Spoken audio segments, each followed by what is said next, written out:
इससे पहले हम लोग गौतम बुद्ध टॉपिक से, बौद्ध धर्म के टॉपिक से पहला वीडियो, दूसरा वीडियो ख़त्म कर चुके हैं। आज ये तीसरा वीडियो होगा, ठीक है। अगर नहीं देखे हैं तो पहले दोनों वीडियो को अच्छे से देखिए, उसका नोट्स बनाइए, उसके बाद ये वीडियो देखिएगा। तो शुरू करते हैं। बौद्ध धर्म के तीन रत्न हैं, याद रखेंगे। त्रिरत्न है। कौन कौन से त्रिरत्न है याद रखेंगे? बुद्ध, संघ और धर्म, याद रखेंगे। बुद्ध, संघ और धर्म मोस्ट इंपॉर्टेंट है, सीजीपीएससी में आ चुका है। और जैन धर्म में भी तीन रत्न हैं। दृष्टि वो उसको बाद में पढ़ेंगे, अभी इसको देख लेते हैं। बुद्ध, धम्म और संघ, ठीक है। उसके बाद है महात्मा बुद्ध के प्रमुख अनुयायी कौन थे? तो याद रखेंगे हर्यक वंश, आप लोग पढ़े होंगे। ये हर्यक वंश के शासक बिंबसार, प्रसेनजीत, उदयन, ये तीनों अलग अलग नाम है, ठीक है। बीच में कॉमन है लिखा है यहाँ पे, तीनों अलग अलग नाम है। ये जो है दोनों याद रखेंगे मुख्यतः, बिंबसार और प्रसेनजीत। चलिए आगे देखते हैं। बुद्ध के अनुयायी, अनुयायी मतलब उसको पालन करने वाले, बुद्ध को पालन करने वाला, बुद्ध जी को फॉलो करने वाला, मतलब बुद्ध जी के फैन जो होते थे या बौद्ध धर्म के प्रचार करने वाले, दो भागों में विभाजित थे। एक कौन थे जी? भिक्षुक थे, देख लीजिए मोस्ट इंपॉर्टेंट है भिक्षुक। और दूसरा थे उपासक। भिक्षुक जो है गौतम बुद्ध की तरह जीवन व्यतीत करते थे। गौतम बुद्ध जी घर में रहते थे क्या? नहीं रहते थे। इतना बड़ा शाही महल को छोड़ के वो वन चले गए थे, ठीक है ना। तो इन लोग भी क्या है, वन में रहते थे। भिक्षुक लोग अपना सब मोह माया त्याग के रहते थे, बहुत मतलब नियम कानून के तहत, जो गौतम बुद्ध जी द्वारा बौद्ध धर्म को अपनाने वालों के लिए था। और उपासक, उपासक लोग क्या होते थे? इन लोग अपने फैमिली के साथ रहते थे, गृहस्थ जीवन जीते हुए इन लोग बौद्ध धर्म का प्रचार प्रसार और गौतम बुद्ध के उपदेशों का पालन करते थे। वो है, क्लियर है। चलिए आगे देखते हैं। भिक्षुक में वही लिखा है, देखिए। बौद्ध धर्म का प्रचार करने के लिए संन्यास ग्रहण करते थे भिक्षुक लोग, और उपासक लोग गृहस्थ जीवन जीते जीते ही क्या है, बौद्ध धर्म को अपनाया गया था, ठीक है। उसके बाद है बौद्ध संघ में सम्मिलित होने के लिए न्यूनतम आयु सीमा कितनी थी? मोस्ट इंपॉर्टेंट है, याद रखेंगे। 15 वर्ष थी। कितनी वर्ष? 15 वर्ष।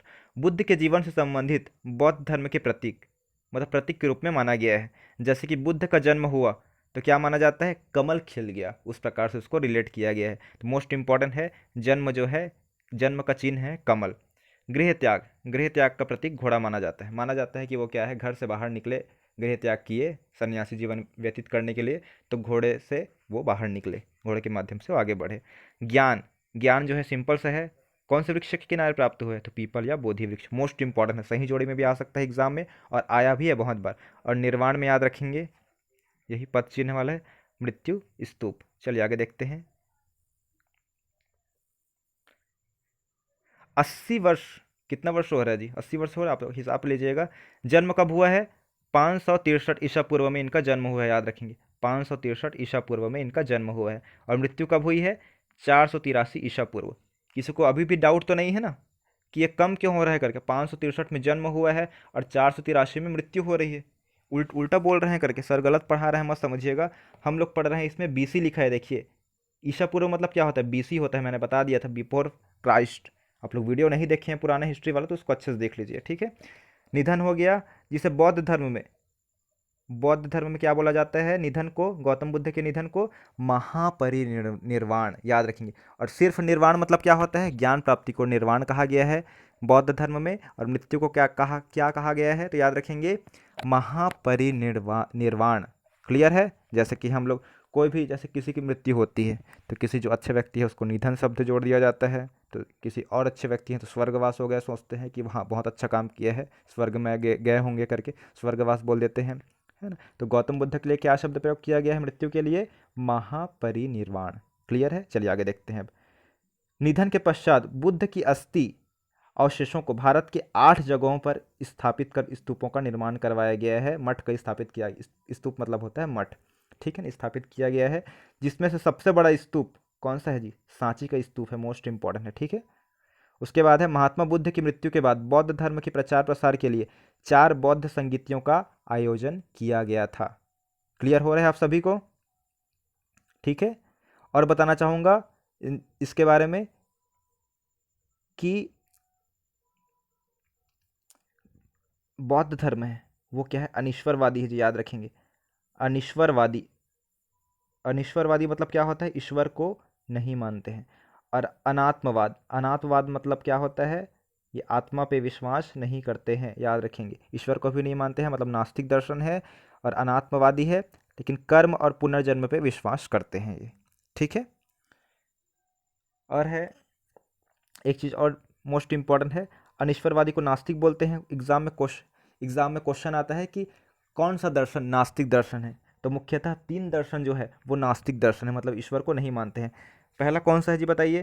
पहला तो हम बौद्ध को शामिल कर लेते हैं, दूसरा जैन को भी शामिल कर देते हैं हम लोग, और तीसरा जो है चारवाक दर्शन, मोस्ट इंपॉर्टेंट है। कौन सा दर्शन बोल रहा हूँ? चारवाक। ये तीनों दर्शन ऐसे हैं, बताइए क्या है? ये क्या है? नास्तिक दर्शन है, मतलब ईश्वर को नहीं मानते हैं, अनिश्वरवादी दर्शन है। बौद्ध धर्म, जैन धर्म और चारवाक दर्शन। क्लियर है? चलिए आगे देखते हैं। और ये जो हमारा पीडीएफ है वो क्या चीज़ का है? ये स्कूल में, मतलब स्कूल बोलता हूँ सॉरी, कोचिंग मेरी ऑफलाइन क्लास चलती है कैरियर एकेडमी दिल्ली राजरा में, शाम वाले बैच में 5:15 बजे। उसके में उसमें जो पढ़ाया हुआ हूँ उसका स्क्रीनशॉट है, जिसको मैं टेलीग्राम में भेजता हूँ रोज़ अपने स्टूडेंट को। उसको देख लेते हैं। देखिए इसमें एक एक चीज़ लिखा है, उसको मैं बताना चाहूँगा। देखिए जन्म यहाँ पे भी लिखा हुआ था 563 ईसा पूर्व में नेपाल के तराई में लुम्बिनी नामक स्थान पे। अभी आप लोग सिर्फ रिवाइज कर सकते हैं इसको। मैं जो टिक कर रहा हूँ उसको देखिएगा तो समझ आते जाएगा। पिता शुद्धोधन पढ़ चुके हैं, माता महामाया पढ़ चुके हैं। लालन पोषण किसने किया है? प्रजापति गौतमी ने। ये लिखा हुआ है। बचपन का नाम सिद्धार्थ था। क्लियर है? पत्नी का नाम यशोधरा। संतान का नाम राहुल था, राह का कांटा करके नाम रख दिए हैं। श्रावस्ती मतलब क्या है? सर्वाधिक जो उपदेश दिए हैं वो श्रावस्ती नामक स्थान पे है। ठीक। अंगुलीमाल डाकू श्रावस्ती में ही मिले थे। आनंद क्या है? आनंद उनके प्रिय शिष्य का नाम है। प्रजापति क्या है जी बताइए? प्रजापति क्या है?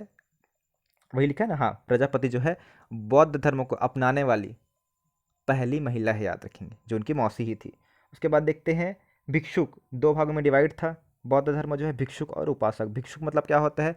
जो सन्यासी जीवन व्यतीत करते थे वन में रहकर, और उपासक जो है गृहस्थ जीवन व्यतीत करते हुए ही अपना जो है बौद्ध धर्म का प्रचार करते थे या उनके नियमों का पालन करते थे। शाक्य मुनि बता दिया था मैंने। शाक्य मुनि क्या है जी बताइए आप लोग?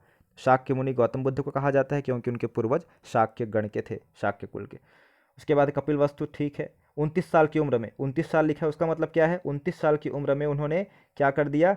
गृह त्याग कर दिया था। ठीक है। उसके बाद है श्रावस्ती, बता दिया था यहाँ। हाँ, उसके बाद है अलार कलाम। अलार कलाम से उन्होंने सांख्य दर्शन की शिक्षा प्राप्त की, और सांख्य दर्शन के प्रतिपादक कपिल है। ये भी हो गया है। क्लियर है आप सभी को? क्लियर हो रहा है कि नहीं हो रहा है बताइए आप लोग? हो रहा है ना? हाँ, चलिए ठीक। रुद्रक राम से उन्होंने योग दर्शन की शिक्षा प्राप्त की। तो मैंने बता दिया था सबसे ज़्यादा प्रभाव किस गुरु का पड़ा है, तो वो है रुद्रक राम का। क्योंकि अब देखेंगे गौतम बुद्ध को कि गौतम बुद्ध जी हमेशा क्या है? ध्यान ध्यान की अवस्था में रहते हैं। तो ध्यान मतलब योग। ठीक है। तो गौतम, एक चीज़ बताएंगे आप लोग, गौतम बुद्ध के आपके लिए क्वेश्चन है, चलिए बाद में दूंगा उसको, देख लेते हैं। सारनाथ में पहला उपदेश दिया था उन्होंने मृगदाव वन में। ठीक है ना, मृगदाव वन वहाँ जंगल का नाम है। बोध गया में क्या है? सबसे पहले वहीं उनको ज्ञान की प्राप्ति हुई थी। क्लियर है? ज्ञान की प्राप्ति यहीं हुई थी, अपने दोस्तों को आके दिए थे। फाल्गु, फाल्गु क्या है जी बताइए?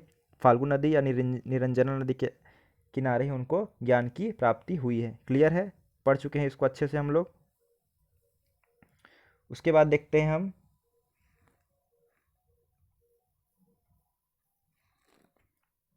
घोड़ा का नाम क्या था बताइए? घोड़ा का नाम था कंथक। क्लियर है आप सभी को? घोड़े का नाम क्या था बताइए, जल्दी बताइए आप लोग। घोड़े का नाम था कंथक। ठीक है। उसके बाद है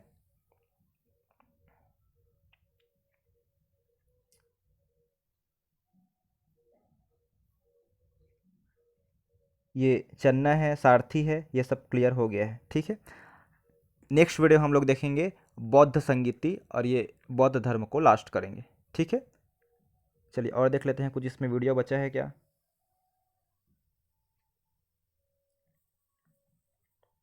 देख लीजिए, वही लिखा हुआ है पूरा, पतंजलि ये सब।